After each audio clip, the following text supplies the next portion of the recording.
It's fun. It's fun. Yeah, I mean, you come back here and be with all your friends and stuff like that. So, um, I mean, a funny story. Right when I landed, I ordered an Uber, and there's like a rideshare place that you got to go to. So I've never been to the rideshare place, so I was trying to find it. So my Uber got there like 2, 3 minutes before me, and as I'm walking out, I see the Uber say, "On your way to the destination," and I'm like, "Wow, that's maybe they had to loop around. I don't know." So I text the lady, and she was like, what do you mean? Like you're in the car? I was like, no, I'm not. Like somebody tried to take my Uber and was about to come to the Lions facility. She had to loop back around. I guess the guy got in the car. Like she rolled the window down, and said, "Are you Taylor?" The guy had headphones on. He was just like, "Yeah," and just got in the car. So and I was like, all right, we're back. No, it was just this guy keeps trying to go home, and he's on a trip, and he got really mad when he got out. He slammed his bag on the ground. I'm like, bro, you did it. He's trying to steal my Uber. It was like $60. So returning with expectations. I mean, it's different this year. I know you come in every off season and optimism is high, but I mean the expectations feel a little bit more legitimate this time, maybe for the first time in your career. Does it feel different to you in any way? like these first 2 days now.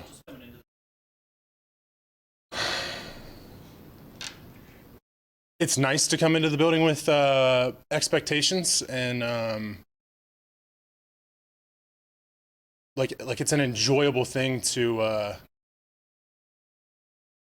look forward to next year, knowing that we laid a foundation the prior year, and that's something we did together as a group. There's excitement for what the future could hold, but ultimately, and it's a dead horse statement, like beating a dead horse. Like you have to come in, and your first day of OTAs, you got to do your testing, and you got to do your stretching, your soft tissue, your lifting, your running. Like that, that's what's important today. And that's the thing about this league is it's are you going to come to work every single day? Because if you don't come to work now, if you didn't start working out till just now, well then you're not going to have the results you want in the season. So there's definitely excitement, and that's a great thing, and we laid the foundation for that.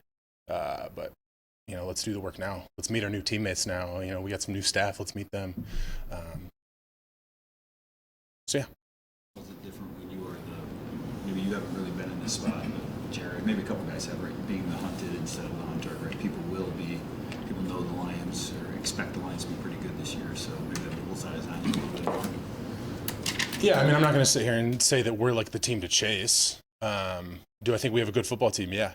But that statement is coming from what we did last year. I mean, you see it with teams all the time. Maybe they have a great year and then they don't the following year. Because it's like, what have you done for me lately? What have you done today? I don't care what you did last year. I don't care what you did, 2 years ago. But I do think we have the foundation for a good football team. I do think we've added good pieces and good staff. But can we get that to all come together? Can we get like that symbiosis of the offense with the defense, the coaching staff with the training staff, with the strength staff? Like, can we catch all that? Can we get all that working together?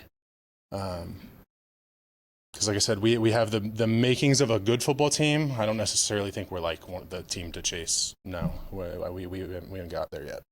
Last year, I mean, you bristled at the whole, same old Lions stuff, and you were right. Mm-hmm.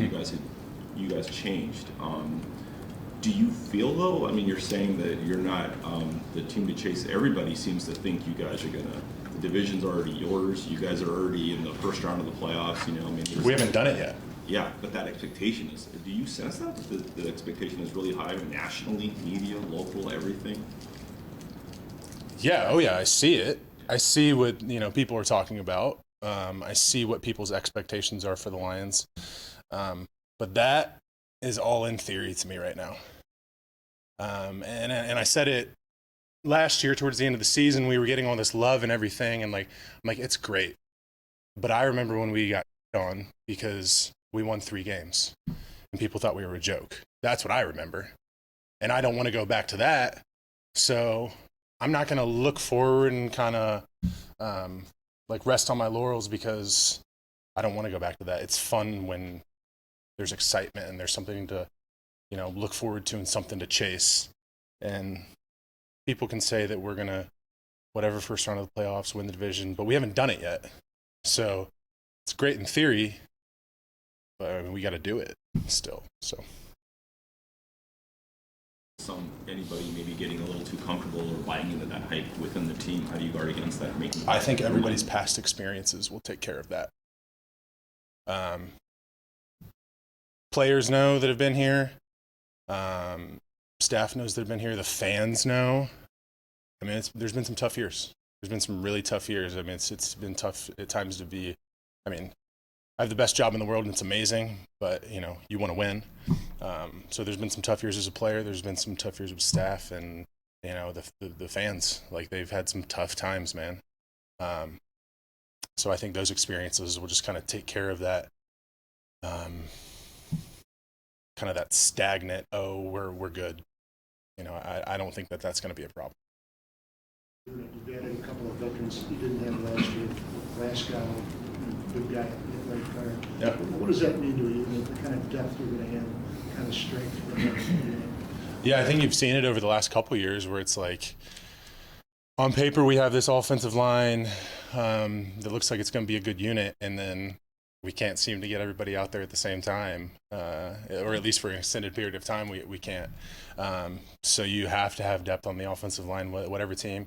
Pretty much at every position on every team you have to have depth, but I feel like O-line's a position where you typically will see a lot of shuffling of lines and starters. Maybe a guy's playing right guard one week, left guard the next week. Maybe he's got emergency center.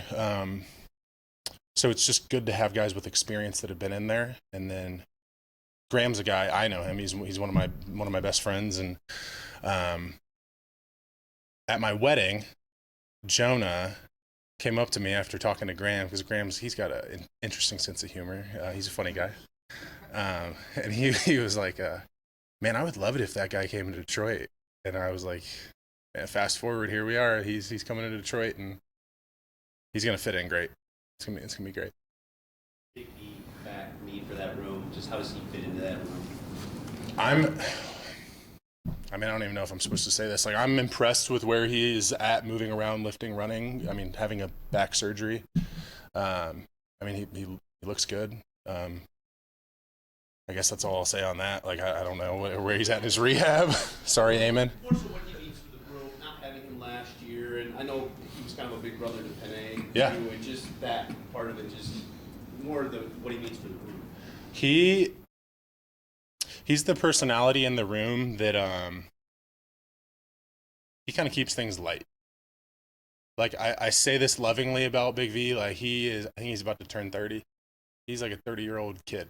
He's just a big kid, and he's literally just having fun, and he likes hanging out with his friends, and like he just keeps it light.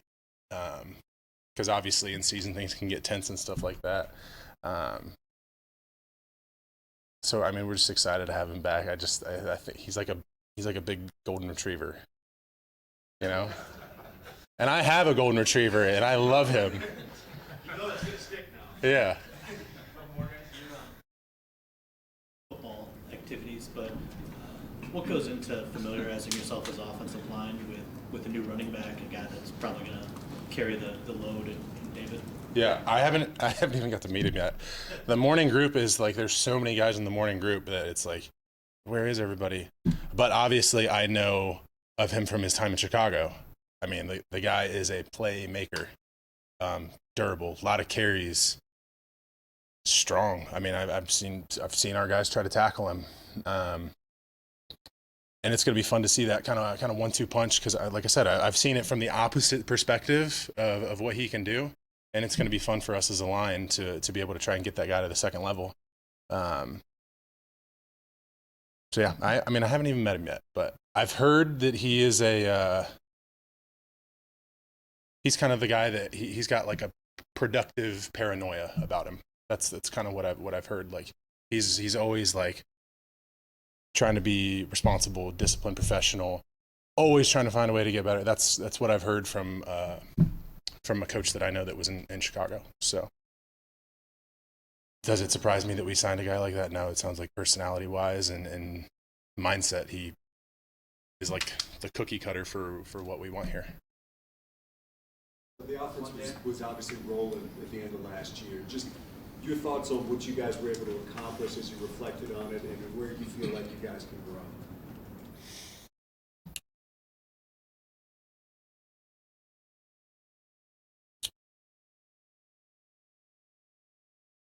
I would say that the way we finished last year is something that we need to strive for to be the norm. Because we have the pieces, but as you know, maybe you will have all the perfect pieces. It may not, it may not always just flow together perfectly. So I mean, we just need that to become kind of the standard. How do we do that? I don't have that answer. I mean, we'll see what the coaches lay out as far as a plan for this off season and going into training camp.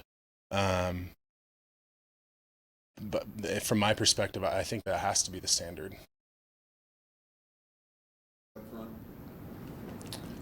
Yeah. I mean, to just put it simply blunt, yeah. I mean, you got to be able to protect the quarterback. You got to be able to run the ball, and if your line sucks, then you're not doing either. So. Before you go, can you share just your favorite draft memory? I guess I know you were first round pick, right? I think you were at the draft, if I remember right. But just maybe what's your overall remembrance of that draft day, and how does your what advice would you tell people about what their career, I guess, is going to look like versus maybe what they think on that that day that they get picked? I mean, I was fortunate to have like an awesome draft experience. I know that isn't the reality for every single player that comes into this league, but you see guys with gold jackets that maybe they were undrafted. Maybe they thought they were going to go early and they went in the 6th or 7th round. Like, all you need to do is get your foot in the door. And then it's kind of on you. And I know the reality is if you're drafted a little higher, you may have a little longer bit of a longer of a leash. But man, it's just like that's just the beginning. That's just kind of getting your foot in the door, and it matters more what you do after that. As far as my favorite draft experience, it's probably just being able to have all my siblings there and my mom there, and just remember I was like one of the only guys that got the phone call on the actual phone that was there. So I had my phone there, and Zeke was like, I think Zeke was like to my front right. Jared was next to me, Carson Wentz, and Joey Bosa.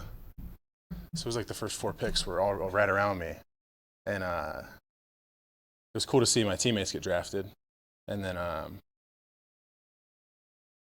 mean, there's still other guys in there, but I just, everybody's, kind of all right around me, and they're just getting drafted and picked up. And of course, happy for my teammates. And then I get the call on the actual phone with the cord and stuff like that. And then just getting to hug your parents and, yeah, I mean, it's just simple memory, nothing crazy. And you didn't have a crazy party or anything afterwards. Just getting to just do it with my family and my siblings and, my mom and dad and all that. So, because I was fortunate to have a really, good support system growing up, and I'll always appreciate that.